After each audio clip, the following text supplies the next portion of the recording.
Si vous utilisez Apple Music et Spotify, vous avez peut-être remarqué que la qualité audio de chaque service est assez différente, Apple Music offrant un audio plus dynamique et haute fidélité.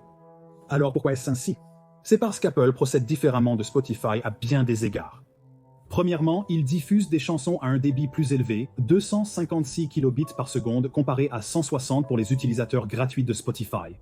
Et bien que les abonnés payants aient une option de 320 kilobits par seconde sur Spotify, la qualité audio ne sera probablement toujours pas aussi bonne que l'option standard de 256 sur Apple Music. Et la raison a à voir avec la compression audio. Les services de streaming cherchent à réduire au maximum la taille de leurs fichiers pour diverses raisons. De cette façon, le stockage de millions de chansons prend moins de place sur leur coûteux serveur de musique, et lorsque vous sélectionnez une chanson à jouer sur votre appareil, elle met moins de temps à charger et à tamponner.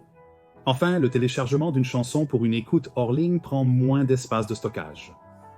Donc, des tailles de fichiers plus petites profitent à tout le monde. Et la façon dont cela est fait est à travers la compression audio, qui peut être réalisée de différentes manières, avec différentes méthodes, offrant différents niveaux de qualité, de taille de fichiers et de coûts. Lorsqu'Apple Music a été initialement sorti en 2015, Apple n'offrait que des chansons compressées dans leur format Advanced Audio Coding, qui, bien qu'il ne conserve pas 100% des données audio originales, offrait une meilleure qualité sonore que le format Ogg Vorbis de Spotify. Mais en 2021, Apple est allé encore plus loin en proposant de l'audio sans perte en utilisant leur propre format de compression appelé ALAC. Sans perte signifie qu'aucune donnée n'est perdue entre le fichier original de la chanson et sa version compressée. Une meilleure qualité sonore implique des fichiers plus volumineux. Combien plus grands?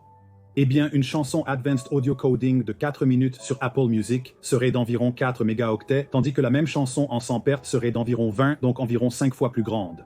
Spotify, en revanche, n'offre pas de véritable audio sans perte.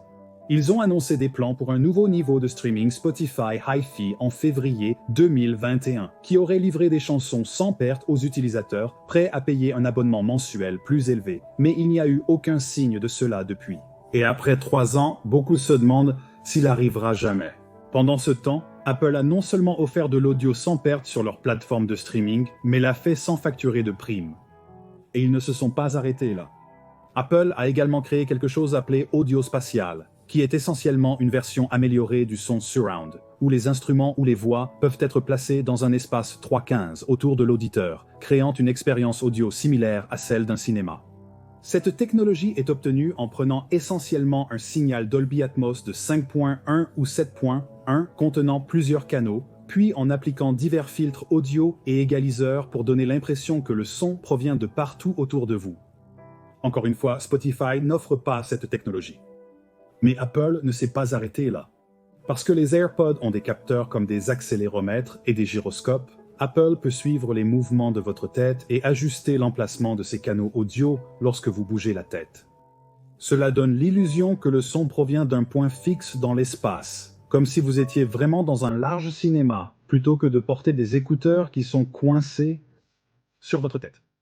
Donc, toutes ces choses, le codage Advanced Audio Coding, l'audio sans perte, l'audio spatial et le suivi de la tête rendent le son d'Apple Music bien meilleur que Spotify ou tout autre service de streaming musical.